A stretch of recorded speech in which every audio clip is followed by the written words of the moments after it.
funds and putting the funds together and managing them and trading them in the market.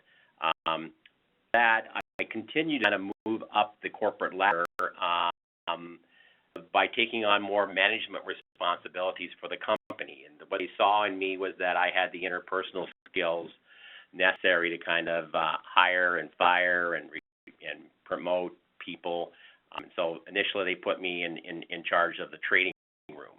And this was fun. It was exciting, hiring traders and mentoring them and running the trading room. It even required my family with me to spend 4 months in London when I was setting up the trading room in London, UK. That was fun. Next came ownership of the company, believe it or not. It was a privately owned company, and so the other managing partners came to me and asked me if I wanted to be the owner, and that in itself was probably the single best financial decision I've ever made in my life, because it really kind of set myself up and my family up pretty well. I still own the stock, even though I retired from the company 5 years ago, and I will continue to own this stock for another 5 years when some younger employees will come in and buy out. And then, of course, I was, as I continued to demonstrate skills in working with people and making business decisions, they eventually put me in charge of the management committee. So I rose pretty high up the ladder. But at the end of the day, this was 2011. I was 52 years old, and I called it a retirement. The people I worked with said I was going off to do something else. And so I walked away from the company at that point in time. They're very well set up. They had lots of young people that were willing to step in and take my role. I decided I wanted to go off and do something else. And so was that something else? Something else was buying a minor league baseball team of the Wisconsin Woodchucks here in Wisconsin, and that's where I'm calling you from. As the owner of a minor league baseball team, it's a lot less glamorous than being the president of the management committee for one of the largest investment management companies in the world.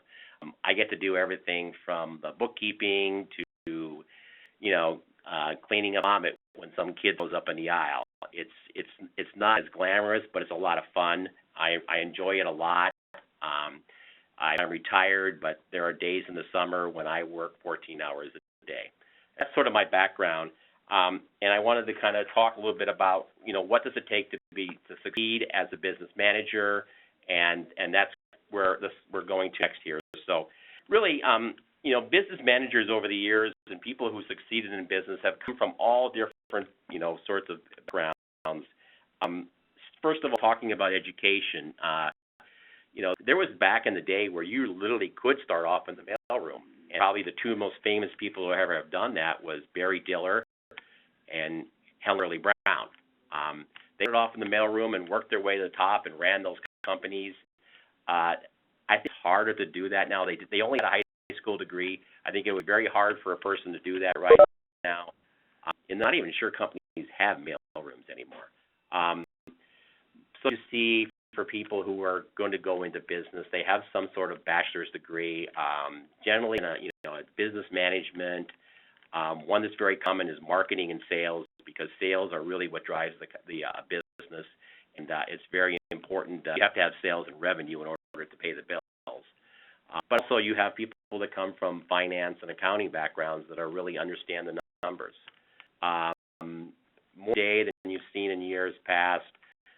There's a lot of young people going after Masters of Business Administration degrees, or MBAs. Where I worked in the investment management business, which is really Wall Street, you pretty much have to have an MBA.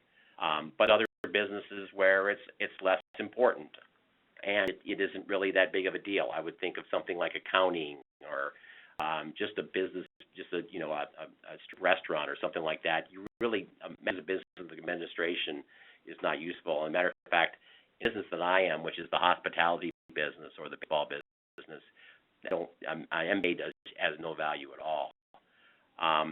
The type of education that you see kind of in this business is professional designation. So if you're working for a public accounting firm, you're going to get a CPA license, or if you're working as a lawyer, you're going to have a bar. You're going to have to pass the bar exam. If you're working on Wall Street, you also have something called a Series 7. That's kind of the background that most people that enter in this business. What kind of skills they take? First thing is that you need to be sort of an extrovert. You have to have interpersonal skills. You have to like being out amongst people. The company I worked for had 10,000 employees, and it was very important for them to see me, be out and talking to them, and to call them by first name. You're constantly hiring people, constantly firing people when they don't turn out, they don't work out. You're always, developing people and teaching them how to get better at their jobs and mentoring as they come along. So you kind of need to be a people person. Right now you're seeing a lot of companies are requiring their employees to actually get out in the community and get involved. So maybe required to go to outside events such as Chamber of Commerce meetings or include community type events. Maybe it's a fundraiser or an art gallery opening or something like that. Some have even required their employees to serve on boards. So it could be the local Boys and Girls Club or the YMCA or something like that. But you need people skills to really be successful in this business. You have to be able to bargain and negotiate. And the story I always like to say is that I sat across the table from Donald Trump, and when he was trying to sell his junk bonds for his casinos, I never lent him any money for reasons that I shouldn't go into on this call. But you're constantly negotiating contracts with salespeople and vendors, and you have to be able to bargain. Mostly the other thing is you have to be able to sell. Businesses need revenue and cash flow in order to succeed. And salespeople are always called the rainmakers. And in the business world, it's usually the salespeople that are the best. They're the best compensated and the ones that make the most money. And so being able to sell, negotiate are important. I think the other type of skill set that does well is accounting and skills. People who can make the bottom line work out. Especially companies that are needing to cut costs. Their revenues aren't growing very fast anymore, and so they bring in a CFO that can kind of attack the cost numbers. And this is something that you've seen recently with a company like Google, that the stock took off when they finally hired a CFO that was going to attack their cost numbers. And then you have the political skills. So you are part of a community. You will be talking to mayors and politicians and trying to get deal with taxes and all that kind of stuff. And so it's important that you have some sort of political skills and you can think about that. What are sort of the positives and negatives here? I think first thing is that you have an interesting career. Every day will be different and challenging. We start over from scratch every morning, which is sort of a blessing and a curse. I think what I like about my job as a business manager was that I was responsible for the lot of 10,000 employees, and I was responsible for. I took that very seriously. It meant something to me to know that these employees counted on their paycheck in order to make their expenses, and looking towards our retirement funds and our retirement accounts in order to pay retirement. And it was important to me that that I was employing people and making payrolls. A positive is that occasionally you can develop and build products that change the world. If you work for pharmaceutical companies, there are life-saving drugs out there. Something like the iPhone changed the world, and so Steve Jobs has to feel really good about what he's done there. And then finally, of course, it is very financially rewarding. I mean, if you pick the right company, you can do very well. In December, President Obama has signed a bill to make the minimum salary in a company equal to $47,000. But if you live in a city like Los Angeles or New York, it's very common for you to be making $60,000 to $100,000 as sort of a starting salary. So good. If you pick the right company, they have good health care benefits and retirement benefits and lots of other things too. In the end, if you're like me and you move far enough up the corporate ladder, you have the opportunity to actually become an equity owner. And so I think it can be very financially rewarding. The other side is that every now and then, we have a recession here in the U.S.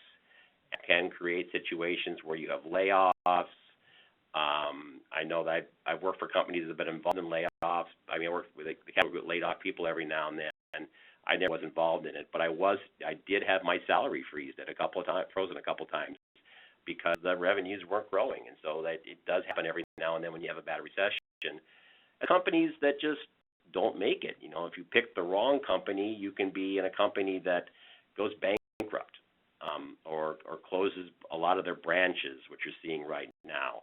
Some companies that just go under because their idea doesn't work. I mean, Blockbuster Video. I mean, next sort of and the whole internet kind of made the whole video store business obsolete. The thing has happened with Borders Bookstore, and Barnes & Noble is struggling to try to make it, but even they're fighting it really hard. So there are companies that go under just because their product becomes obsolete, and then now and then companies do better. And maybe Enron or Arthur Andersen, the banks that made all the bad loans, and in 2008 and 2009 financial crisis, those people that work for those companies feel terrible, and it's really tough. But British Petroleum, of course, is probably the obvious one of all. So that's business management. So switch sort of a little here and talking about what it is to become a business owner, because that's the decision I made later in my life. And I think, again, education probably matters a little less here. The two most famous college dropouts, Bill Gates and Steve Jobs.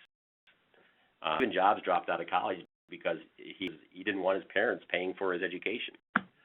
And you can see that they both have been phenomenally successful, and education has never hurt them at all.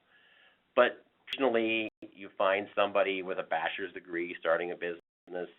They come with some sort of engineering or technical skill. So you see a lot of startup tech companies, and these are people that come with a computer background or computer skills or whatever.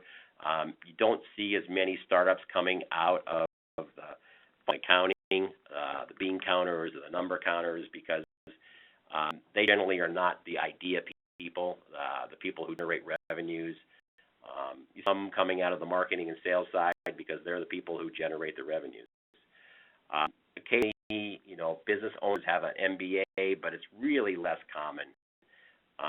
They might have gone to maybe one of these entrepreneurial-focused MBA programs that sort of feed a lot of management consulting firms, but it's not really. Education is of an MBA it doesn't have less use. So on the education side, probably less necessary there to have a degree than it is actually to be in a business manager.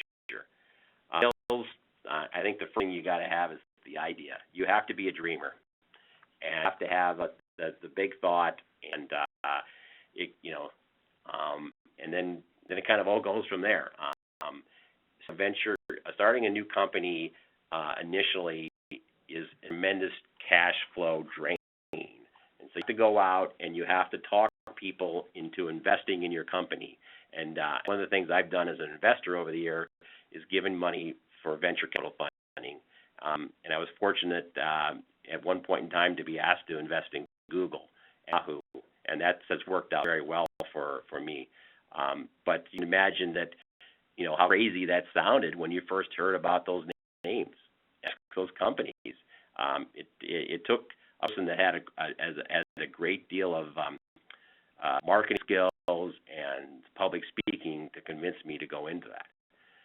And then finally, there's, you have to have some cash flow skills, because there are periods of time when you're just barely making ends meet, and you're trying to keep the lights on if you're going to start your own business. And then what are some of the negatives and positives for being a business owner? I think there's a sense of accomplishment. You can imagine with the Ford family feels about their company they started, and Thomas Watson, who started IBM. But a recent example is Larry Page and Sergey Brin, who started Google. Just getting something like that gives you a tremendous sense of accomplishment. Economy, if you're the type of person that doesn't like to take orders from anyone else, then being a business manager is probably really what's up for you. And a lot of the people who do start businesses never really could work for anybody else because they don't know how to play nice. And so that's you find a lot of people that own businesses are sort of pretty arrogant and conceited. You develop and build products that change the world, and that's what Elon Musk is trying to do with electric cars. That's what the owners of Starbucks have done for coffee. But there's lots of other things that you could probably find to be better examples there. It can be incredibly financially rewarding. If you hit that, if you're those tech companies that actually does succeed, you can become incredibly wealthy beyond your dreams. But a lot of people who do start their own business do it because they're driven by money. As a matter of fact, I would argue that that's probably the one reason you don't want to do it. It just works out that way, then all the better. But you really have to want to have driven by some other things. And the last one here is that to be something, to do something good for the world. And for me, I employ in the summer about 130 people. I count on the paychecks that I sign, and payroll is important to me. My baseball team I own is incredibly important to the small little town that I live in, and they are so proud of the stadium that we play in, and they're so proud of the team that it really gives me a good feeling that I'm doing something good for the community, and that's really what's driving me more than anything else. This side, this fail, and you see that there, 92% of startup tech ventures fail, and that means that Jobs was as close to becoming a homeless person as he was to becoming a billionaire. Same for Bill Gates. If they hadn't had the right idea, then they go under, and generally that means bankruptcy. But even beyond that, let's say you decide I'm not going to start a tech company. I want to just open a restaurant down on the corner, or a corner bar, or something like that. Those small businesses, about 50% of them survive for 5 years. I say survive is probably a good way to put it because I don't think they make a lot of money. You own a small business, and the economy turns bad, then most likely you're not going to draw a salary that year. And if it's really bad, you may have to dip into your savings to keep the company going, and that's quite a bit. And so it's not always financially lucrative. Sometimes it can be the other way around, and it can create financial hardships for your family and you. And at the end of the day, being the boss isn't always fun. Harry Truman is saying is the buck stops here, and then all problems, the small business go right to the top. And it's not uncommon for a fan to call me up some days and scream and holler at me, or for unhappy customers that get involved. And then there's a bad day when you have to fire somebody because they aren't doing their job. And I've had to do that several times here with the company that I own, the Wisconsin Woodchucks. And if there's people who are just not cutting it, it's no fun to just fire somebody. Enjoy it, then you're probably not a nice person, and it's not good. So that's kind of what I had to say, and it's right at 20 minutes, which I think is what my speaking limit was. So I'll you, Sarah. I'm going to unmute everyone. Does anyone have any questions for Mike?